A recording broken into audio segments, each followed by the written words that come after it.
Hello, আসসালামু আলাইকুম। নিত্য রান্না পেজ থেকে সবাইকে স্বাগতম। আজকে আবার একটি নতুন রেসিপি নিয়ে আপনাদের কাছে হাজির হলাম। আজকের রেসিপিটি হচ্ছে কচু দিয়ে ইলিশ দিয়ে, বাঙালিদের খুবই পছন্দের একটি খাবার।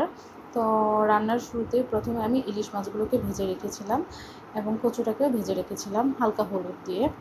এরপর মেইন রান্নাতে আসি। একটি ফ্রাই প্যানের মধ্যে তেল নিয়ে তাতে আমি পেঁয়াজ কুচি দিয়ে দিয়েছিলাম। পেঁয়াজ কুচিটি যখন ব্রাউন কালার হয়ে আসছে তাতে একটু পানি অ্যাড করে দিয়েছি। এরপর আদা রসুন বাটা এবং জিরা বাটা দিয়ে হালকা নেড়েচেড়ে নেব।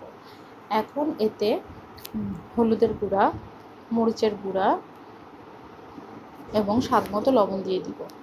দিয়ে নেড়েচেড়ে আপনার একটা ঢাকনা দিয়ে ঢেকে দেবো কষানোর জন্য। যখন এটি ভালো মতো কষে যাবে তাতে আমি ভেজে রাখা কচুমুখগুলো দিয়ে দিব।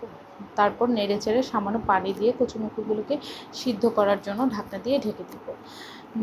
কচুমুখগুলো যখন প্রায় সিদ্ধ হয়ে আসবে তখন তাতে আরেকটু পানি দিয়ে ইলিশ মাছগুলো দিয়ে দিব। ভেজে রাখা ইলিশ মাছগুলো দিয়ে দেওয়ার কারণ হচ্ছে আপনার মাছের ভিতরে যাতে সম্পূর্ণ মশলাগুলো ঢুকে যায়।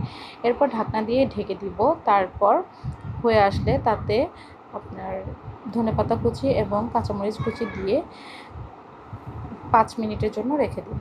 তো তৈরি হয়ে গেল মজাদার খাবার। এবং আপনাদের এই রেসিপিটি পছন্দ হলে অবশ্যই আমাকে লাইক, কমেন্ট, ফলো করবেন। আসসালামু আলাইকুম।